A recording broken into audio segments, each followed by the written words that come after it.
All right, we've been talking about this for quite a while. Of course, a lot of people have been responding, and this is where I'm kind of putting the response right now on my snow panic meter. I'm seeing it happen, and this is probably about where you want to be. It's milk, bread, and bow time. Go out, make sure you have your supplies ready if you haven't yet, because this one is likely to at least shut us down for at least a day or so, maybe even 2 days before people can get out with ease, and that's going to take some time to clean up. We're not quite into 2016 territory. Remember that one? That was the get out of town kind of thing. But we are still going to have to prep for this because it looks like it is going to happen.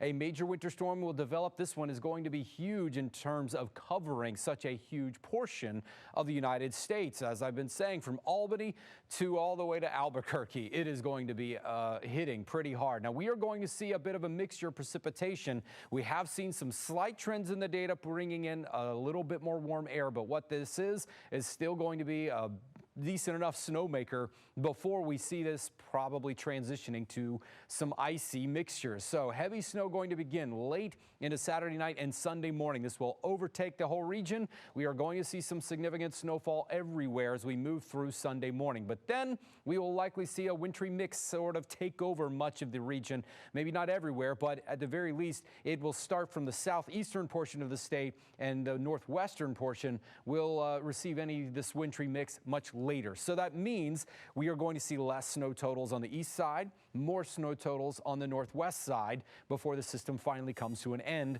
as we move into Sunday night and Monday morning. Now, totals are what we're talking about here. Let me show you a bit about timing one more time. After we get this really cold blast of cold air coming in, dropping us to the single digits or low teens Saturday morning, here comes the snow, and it will begin late Saturday night, and it will be very heavy. The question that we've been trying to answer is just exactly when does the mixture begin? And this is showing it earlier across the southeastern portion of the state. That would obviously cut into the snow totals and lead to more icing instead.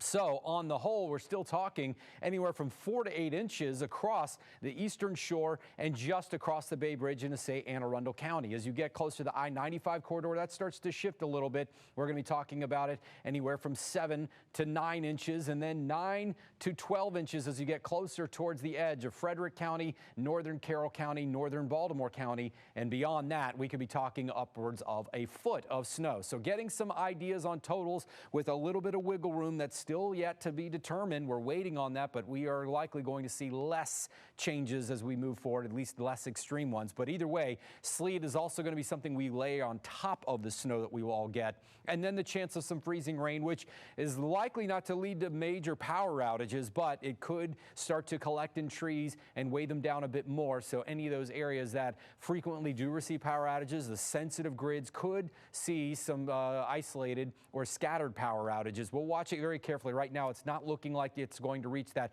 really high ice storm threshold yet. But here are the newest numbers that I've been able to show you. We're starting to fine tune this a lot more now and have a better idea. So eastern shore, the chances of getting a foot are very, very low right now. 6 inches, oh, it's a little bit more than a coin toss, but possible. Everyone's likely to get 3 inches. It's going to be Frederick that's going to get anywhere from around 12 inches upward. But the Baltimore area, the chances of a foot of snow have gone down, but we're still holding firm to around 6 inches at least, and most likely in the 7 to 9 territory. So this is going to be a big event still for at least the northwestern part of the state, and still very significant for much of the rest of the state. It's going to be very cold with weather alerts all the way through Tuesday and frigid temperatures to last. I'm Kai Jackson. Thank you for watching. Here's another video to watch. Also, please take a moment to subscribe to our channel.